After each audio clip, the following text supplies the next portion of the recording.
It was a wonderful homecoming party, wasn't it? And my Laila, so cool and confident, as though she was born to be a princess. And the people, my lord, they're under her spell. She loves them, and they know it. They sense it. They sense a change in you as well. You think so? How could they not? It is so marked. It's true. Where once I was unforgiving, I'm now tolerant. Where I was discouraged, I now have hope. I find myself saying and doing things that my former self wouldn't even have thought of. I tell you, Ahmed, she is a miracle worker. I'm a new man. It shows. I'm glad. And I want the whole world to know what she has done for me and my country. And that is what led me to change my mind. About what? If Brewster Mackenzie writes this biography, it will include the story of Laila and myself.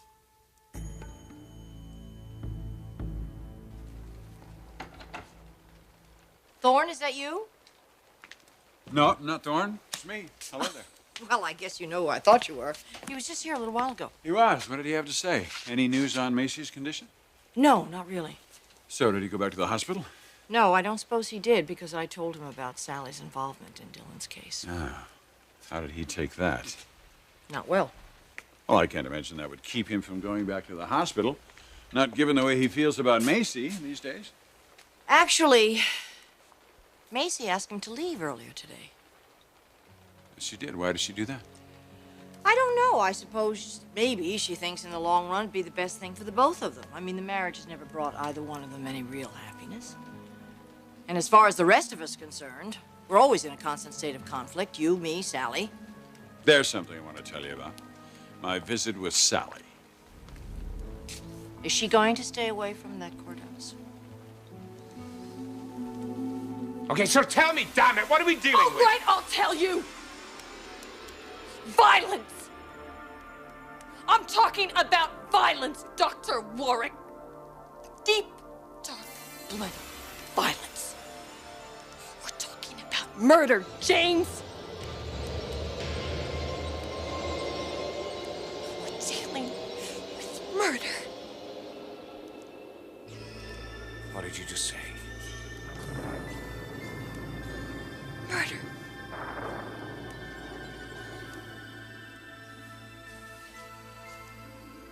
What's the matter? What's the matter? You look surprised. You just admitted to murder. Yes, I suppose I did. And you don't think I should be a little surprised by No, that? I don't. Aren't you the one person that always said you thought I was capable of murder? All right. Tell me about it.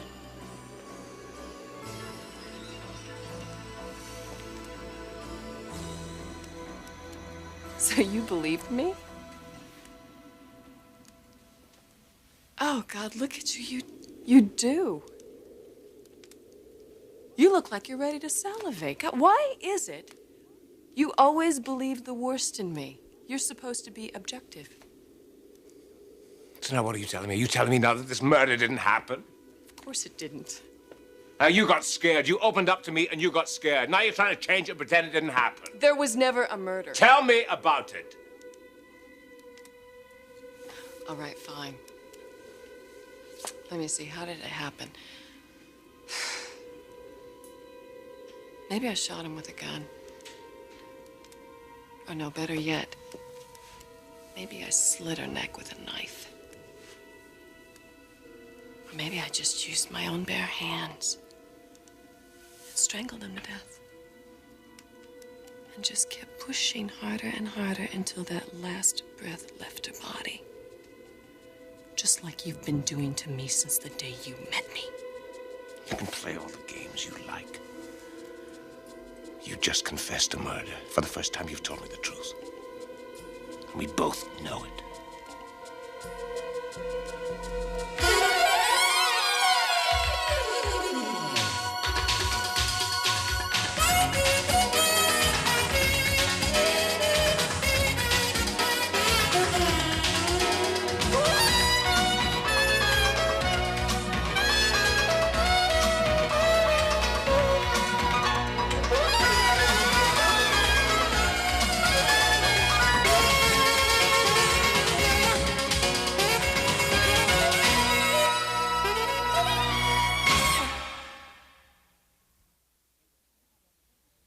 changed your mind.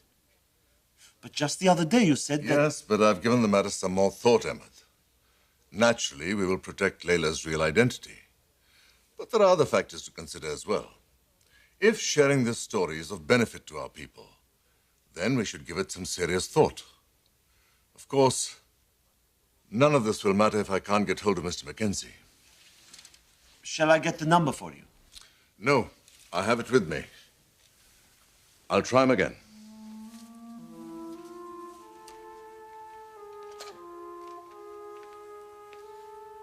All right, that's 3 o'clock on Thursday. And I'm sorry Dr. Warwick had to reschedule. We really appreciate your understanding. Oh, thank you. All right, bye-bye. Hello? Yes, hello. This is Prince Omar Rashid of Morocco. Is Brewster Mackenzie there? I'm sorry? Mr. Brewster Mackenzie. He left a message for me to call him. Brewster Mackenzie? I'm sorry, perhaps I got the wrong number. Is this...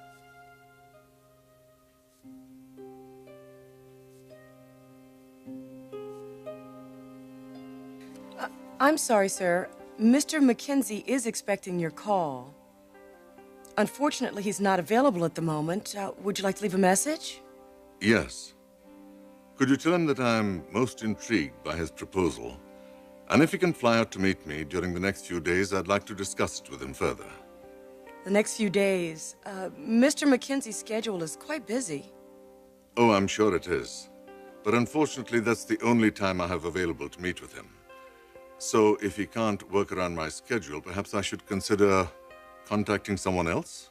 Well, I'll make sure he gets the message, sir. Is there a number where he can reach you?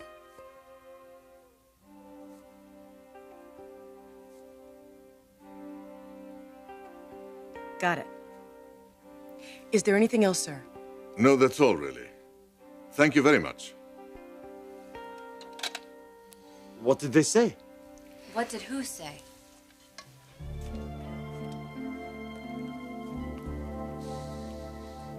Well, what did Sally say when you confronted her? Oh, that woman is impossible to reason with. She was actually bragging about how close she and Jessica have become, if you can believe that. Oh, I do. She said the same thing to me. I mean, she's just using Jessie, but she... You know, that little girl is so naive she doesn't realize it. Oh, Stephanie, I just keep thinking that there must have been some way we could have prevented this. When my brother divorced his wife and sent Jessica here, we knew how upset she was. But obviously she needed something more than what we were giving her. Eric, I'm willing to accept some of the responsibility for this, but not all of it. You think she's still seeing Dylan, don't you? Oh, absolutely. Look at her attitude. Look at her... What I'm really worried about is that she's just going to drop out of high school. I mean, Dylan has an enormous hold on her. Well, that's going to stop with this trial. I hope so. It has to, Stephanie. If we lose this trial, we lose Jessica. I'm more convinced of that than ever.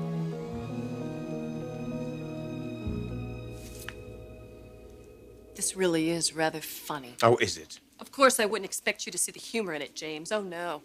Not the all high and mighty Dr. James Warwick, world-renowned psychiatrist, being duped by a mere patient. That won't work, Sheila. Don't worry. Don't worry about a thing, because I'm not going to tell anyone. You can just consider it the patient, doctor confidentiality in reverse. How's that, huh?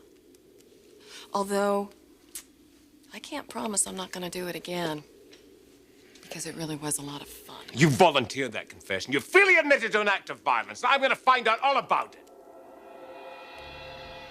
Right down to the last detail, do you hear me?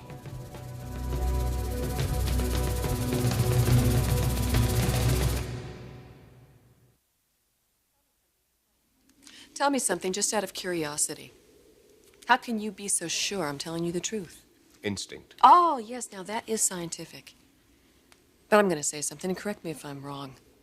Aren't you the one that told me numerous times that if I were to fess up to the deep, dark secrets of my past, this enormous weight would be lifted off my shoulders? Aren't you the one that said that?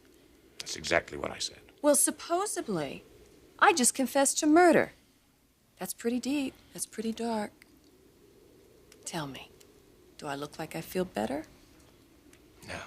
No, you certainly don't. Exactly, James.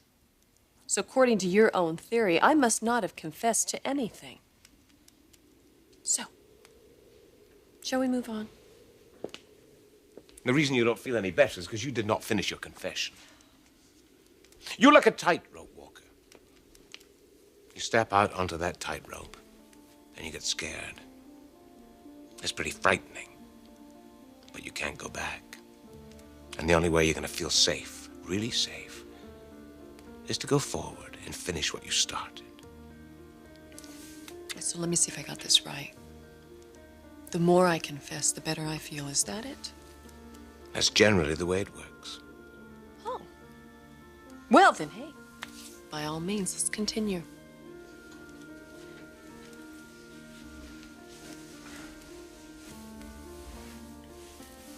All right. When did this murder happen? Which one? How many were there? Oh, let's see. 1, 2, 3, 4. There was Toronto, so 18. Oh, but you wanted to know the details, didn't you? Well, let's see. One of them was a radio in a bathtub, poisonous snake. There were several accidental drownings. Those always seem to be a good one. And then the axe murder. Oh, stop it. You're only hurting yourself. Oh, come on, what's wrong? I thought I was telling you what you wanted to hear. I mean it. If you don't start telling the truth, you're the one who suffers. When this session is over, I get up and I walk right back into my life. You don't. You stay trapped in the past. I can't tell you what you want. Of course you can tell me what I want. Open up to me. Tell me everything that you've done. Take responsibility for your actions. Because if you don't, you won't only lose your marriage, you also risk quite possibly losing your sanity. Oh, wait, take responsibility for my actions? We're talking about murder, James. Exactly how do you expect me to take responsibility for that? Well, of course we would have to report it to the authorities. Now, why would I do that? Unless, of course, I really were crazy. You wouldn't have to. I would do it for you. I'm glad you've come, Laila. There's something I wish to discuss with you. Emma, if you'll excuse us, please. Of course. Let me pour you some tea.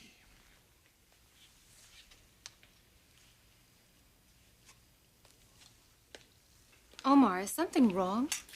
No. Why do you ask? You seem so serious. Is it that phone call? Yes, it is. Who were you talking to? Actually, I was just leaving a message for someone in the United States. United States. Has something happened? Has anything happened to... To Ridge? No, Ridge is fine as far as I can tell. This isn't about him at all.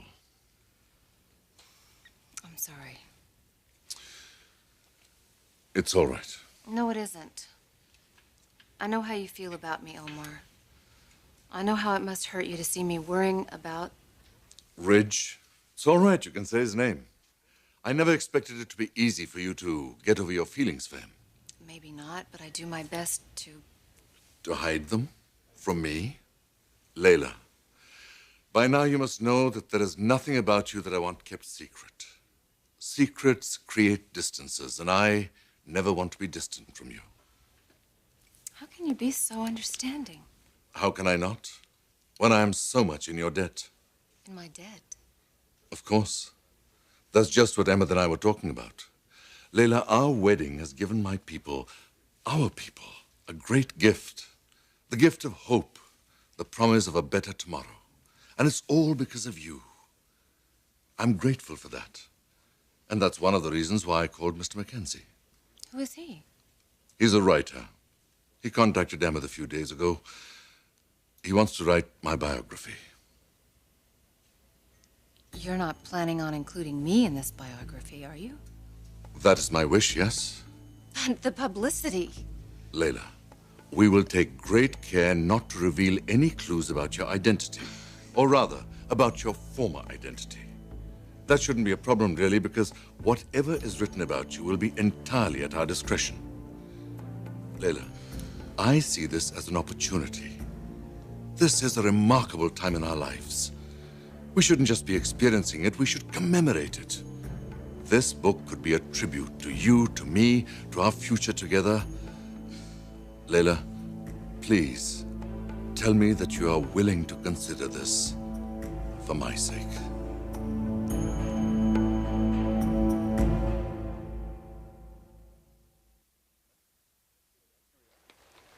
Here we are. Thank you. So, how is it? Delicious. You're spoiling me. Well, maybe that's the idea. It has been a rough couple of months. Oh, please. I'm certainly glad that you're back from Rotterdam. I was beginning to feel outnumbered here. Were you? Mm-hmm. I never should have left you alone to deal with all this by yourself. Oh, no. Don't be silly. I knew you needed to take some time. Well, that's true enough. It's hard for me to believe this business with Sheila is almost over with. You still don't think it was a good idea, do you? For James and Sheila to go up to the cabin and have this private therapy session? I know you don't like to hear me say this, but I think Sheila's dangerous. Well, obviously, James doesn't agree with you. And that's what worries me. Because he did agree with me that somehow she was involved in Dr. Garvin's death. And here he's gone off to an isolated cabin with her. Alone. Why? Or maybe his professional curiosity got the best of him. You know, Eric, there's a very, very, very deep rage in that woman. She covers it in front of you because she doesn't want to lose you. But what I'm worried about is if he corners her and she thinks that she has nothing to lose. My God, what is she capable of? You would turn me into the authorities. Yes, Sheila, I would. And if you haven't done anything, I don't see what difference it would make to you what I do. It's because I don't want some quack turning me in for a crime I didn't commit.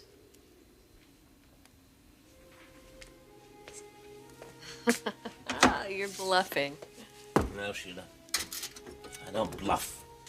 You have been honest with me in your own special way. I just thought I would return the favor.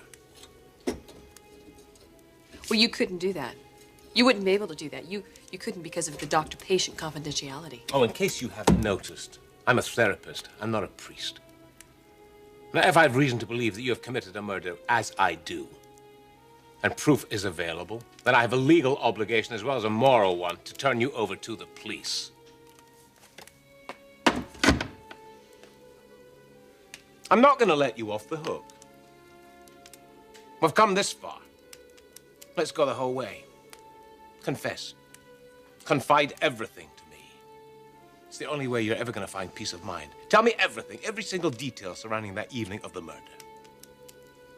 And if I don't? You don't have a choice.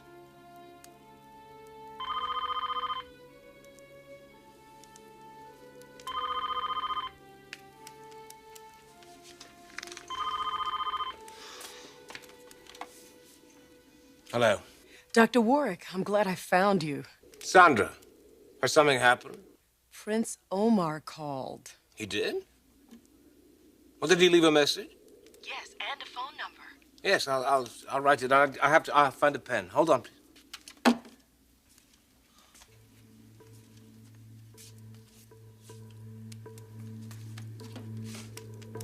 Sandra? Yes. Go ahead.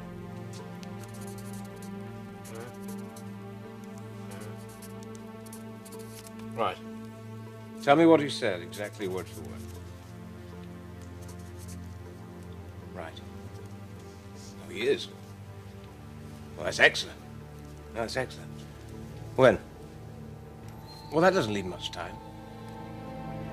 I see. Yes, did you have any other questions? No, I'll take care of all of them.